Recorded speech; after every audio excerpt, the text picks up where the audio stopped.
আসসালামু আলাইকুম ওয়া রাহমাতুল্লাহি ওয়া বারাকাতুহু। প্রিয় ভাই ও বোনেরা, আজকে 16 ডিসেম্বর মানে শুধু একটা তারিখ না, এটা আমাদের বাংলাদেশের বিজয়ের দিন, স্বাধীনতার গৌরব, শহীদদের রক্তে কেনা বাংলাদেশ।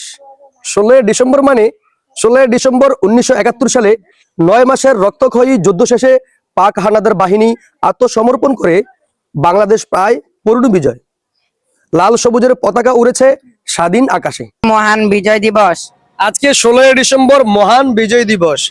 এই রিহান, আজকে 16 ডিসেম্বর মানে কি? হাজারো শহীদদের রক্ত কেনা বাংলাদেশ।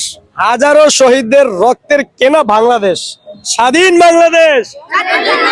দেখছি এই পতাকা শুধু কাপড় নয়, এই পতাকা হলো আমাদের অস্তিত্ব। এই লাল রং শহীদদের রক্তের কথা মনে করিয়ে দেয়, আর সবুজ রং আমাদের সুন্দর বাংলাদেশকে। আজ 16 ডিসেম্বর, আজকের এই দিনে আমাদের পূর্বপুরুষরা জীবন দিয়ে আমাদের জন্য এনে দিয়েছেন স্বাধীন বাংলাদেশ। তোমরা যারা আজ পতাকা হাতে নিয়ে দাঁড়িয়ে আছো, একদিন তোমরাই হবে এই দেশের আলেম, শিক্ষক, নেতা।